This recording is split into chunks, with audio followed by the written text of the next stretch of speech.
রাজধানীর মুহাম্মদপুরে ঘটেছে এক চাঞ্চল্যকর ঘটনা। বাসে এক বিশ্ববিদ্যালয়ে পড়ুয়া তরুণীকে হেনস্থার একটি ভিডিও সোশ্যাল মিডিয়ায় ছড়িয়ে পড়ে ভাইরাল হয়েছে। ভিডিওতে দেখা যায় এক তরুণী বাসে ওঠার পর সামনের আসনে বসা এক ব্যক্তি তার পোশাক নিয়ে কটূক্তি করেন। এতে ক্ষুব্ধ হয়ে তরুণী প্রতিবাদ জানান এবং সরাসরি প্রশ্ন করেন, আমার পোশাক নিয়ে আপনার সমস্যা কি? এরপর পরিস্থিতি উত্তপ্ত হয়ে ওঠে। হেনস্থাকারী ব্যক্তি উঠে দাঁড়িয়ে তরুণীকে চড় মারেন। মুহূর্তেই তরুণী নিজের জুতা খুলে প্রতিরোধ করেন এবং পাল্টা আঘাত করেন।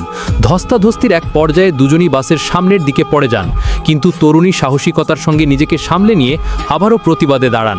এই ঘটনাটি ভিডিও সহ ফেসবুকে ভাইরাল হলে দেশজুড়ে নানামুখী প্রতিক্রিয়া দেখা দেয়। অনেকেই তরুণীর সাহসের প্রশংসা করেছেন, অন্যদিকে কেউ কেউ ঘটনাটির পুরো প্রেক্ষাপট নিয়ে প্রশ্ন তুলেছেন।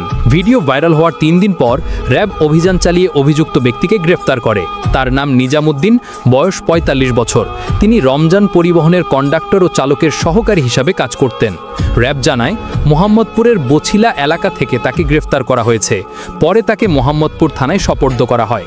থানার ওসি কাজী রফিক জানান, হেনস্থার শিকার বিশ্ববিদ্যালয়ের শিক্ষার্থী নিজামুদ্দিনের বিরুদ্ধে শ্লীলতাহানির মামলা করেছেন। মামলার পর তাকে আদালতের মাধ্যমে কারাগারে পাঠানো হয়েছে।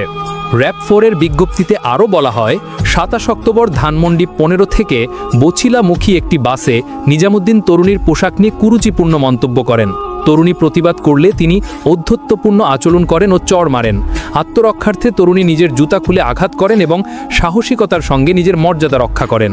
এই ঘটনার মাধ্যমে আবারও প্রমাণ হলো, নারীর প্রতি অন্যায়ের বিরুদ্ধে প্রতিবাদ করা উচিত, নীরব থাকা নয়। সমাজে পরিবর্তন আনতে প্রত্যেকের উচিত এমন সাহসিকতার পাশে থাকা।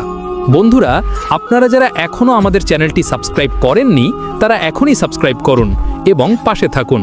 নতুন ভিডিওর নোটিফিকেশন পেতে বেল আইকনটি অন করতে ভুলবেন না। ধন্যবাদ সবাইকে। আল্লাহ হাফেজ।